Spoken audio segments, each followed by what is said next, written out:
His wife is pregnant. Ray, do you want to congratulate him or no? Wow.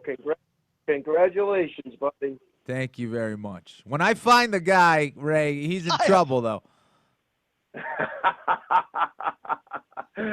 Wow, you guys are you're into this stand-up comedy thing, I see. Wow, that was perfect timing, Kenny. Perfect timing. See that? I'm working on it. Yeah, maybe we'll be a stage act, the two of us. But Ken Flo's a pretty funny fucker. Am I to understand that you pricks are happy that the Yankees lost? Is that what That was Anik. Anik was dancing in his car. Did you see his last Instagram post? It was ridiculous. Just mocking you guys. So if you're from New York and you're a Yankees fan, send John Anik a little message. Last guy I saw dance like that was Billy Buckner.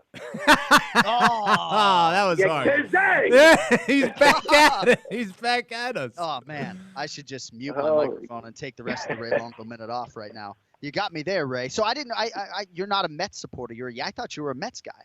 Yeah, I'm a Yankees fan from way back when. So, my father grew up in the Bronx, so I was brought up a Yankees fan. Okay, so were you watching Game 7 or no? I actually, for the first time, I haven't really watched baseball. I really got into this series. Yeah, I was watching it. So, kind of disturbing, but, I had a good time watching the games. Well, had I known that the Yankees had your eyeballs and your support, maybe I wouldn't have trotted out a video of me having my little Yankees elimination party in my car. It's funny. I think that's great that the guy has. I think that's great that the guy has an elimination party. That's outstanding. Oh, and I'm sure there are Red Sox elimination parties in New York too, right? Nobody's got any love for the Boston Red Sox in the tri-state area. So, all right. Funny. So since we last spoke, buddy, Aljamain Sterling, who by the way will be doing that comedy show alongside Raging Ally Quinta. So Aljo, December 9th, Fresno, California, Ronnie Yaya. Your thoughts? Yeah, love the matchup. I think it's a great fight for Aljo, and it's going to be another fight where I think he'll have the confidence to display some of the stuff he's working on. So I'm really excited for that fight. So Ronnie Yaya, 13 UFC fights. He made his pro debut September of 2002 when Aljo was 13 years old. So Aljo's number 7 in the world. Ronnie Yaya unranked, but he has certainly accomplished quite a bit. So, I mean, you're the striking coach. So do you get this training camp off? I mean, I say that tongue in cheek. Yaya has obviously developed quite a bit as a striker, but safe to say that Matt Serra is going to earn his money during this training camp. Yaya's got a lot of tricks up his sleeve.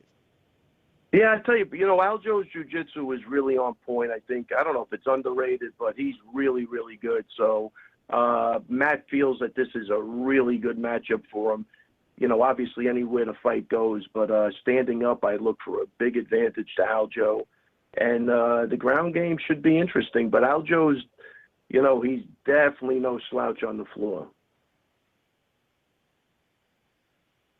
All right, Ray, anything else going on in your world this week? Any local guys that we need to shout out or what? That was it. I was up at the Mohegan Sun for the Bellator fights. There was a guy who wanted to get something off his bucket list. John Beneducci, nothing didn't go his way, but he had a great time. Hadn't fought in 10 years. He's 36, and we had a great time up at the Mohegan Sun watching those fights. Did you watch that Darren Till, Donald Cerrone fight? Oh, yeah.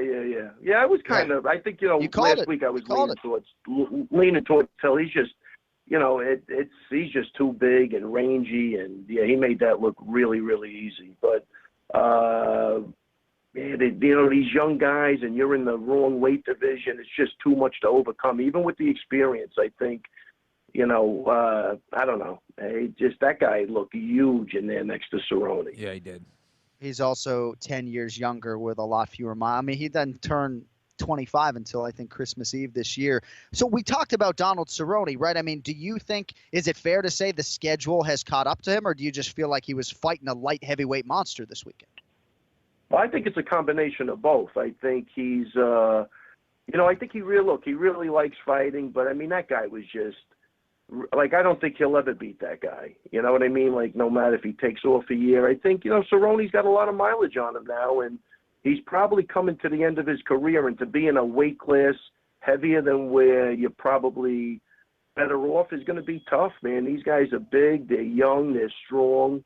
They have they really have the design now that, Cerrone probably had, 5, 6, 7, 8 years ago, So it's going to be hard for him, I think. I think he needs those matchups with the guys that have been around just as long as he has. I think some of these younger, bigger guys are just going to be bad matchups at this point. All right, get you out of here on this. Just a final note on Aljo. Any hesitation at all to fight an unranked guy, given that you have the momentum of the Hen and Barao win, or is it just a matter of getting a fight with a lot of the top 35ers matched up right now?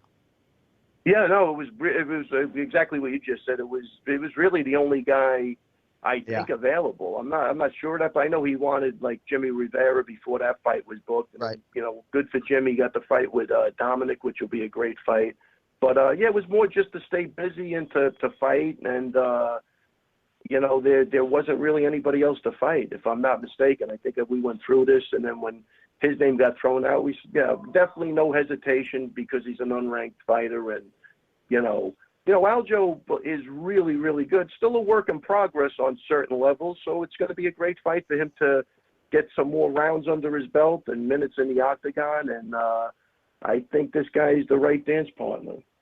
I really do believe that Aljamain Sterling will, at the very least, fight for a UFC championship before his career is said and done. And I say that, people might say, Ray, I have a bias because you're on the show. Aljo hasn't been on this show for one circumstance or another. And when we started this podcast, Kenny, I probably wouldn't have said that about Aljo, right? I think his ceiling is UFC champion and someone who could potentially reign. I really do. So.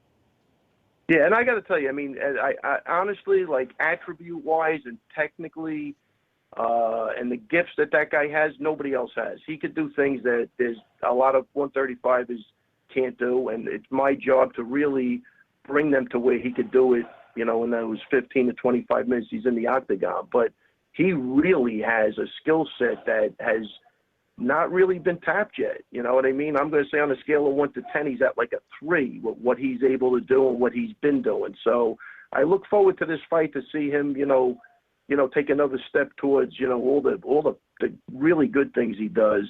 And believe it or not, that's a compliment. It's not I'm not taking away anything. I mean, the guy's just got so much talent that he should be wrecking people. That's where I need to see him, really, where, he is a mini John Jones, and I don't think he's totally shown that, but he could do everything, this kid. Again, I think this is actually a perfect fight to get him growing. These guys get thrown into the frying pan early. Even Chris, I mean, he was fighting for a title with 12 fights. It's crazy, what they've accomplished in a short period of time. So I do believe, given the right growing fights, that, Aljo is really, there's no question he's fighting for the title. Yeah, no, I'm excited. 135 pounds has never been stronger, and I think guys like Sterling are a big reason why. Is that your drug dealer at the door? Dogs are barking, knocks at the door. Everything okay in Garden City, New York? Are you talking to me or Kenny? Oh, I'm talking to you. Oh, man. I don't know. That was a light tap on the door. I can't believe you heard that clear. I hope it's not my drug dealer. I don't want to see him today. All right. Well, thank you as always. Congratulations, buddy. Thank you, Longo. You had me dying today. That was good. Kenny, welcome to parenthood. The hardest job in the world. You think fighting was hard? I know. Wait till you have to raise a kid. I'm not even kidding. I'm training for it already. I'm in training camp right now. Yeah. I set the alarm at all hours of the night. Yeah, that's my. Make sure she pumps that milk. She doesn't. Make sure she breastfeeds, not pumps. Oh yeah, milk, absolutely. You never have to get up. You know what I mean? But if she pumps into those bottles, you're gonna have to get up and feed the kid. So I know it. Believe me. Go with this advice. Breastfeed all the time. It's smart man. Thank you. Thank you. Hey Ray, thanks, buddy. We'll talk to you next Monday. Okay.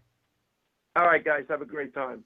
The Ray Longo Minute every week here on the Anik and Florian podcast. Sage advice there from Raymond Peter Longo when it comes to the breastfeeding. You could even take it a step further and be like, Clark, I don't know what to tell you. He won't take the bottle. So, even when it's breast milk in the bottle, hey, he's not taking it. So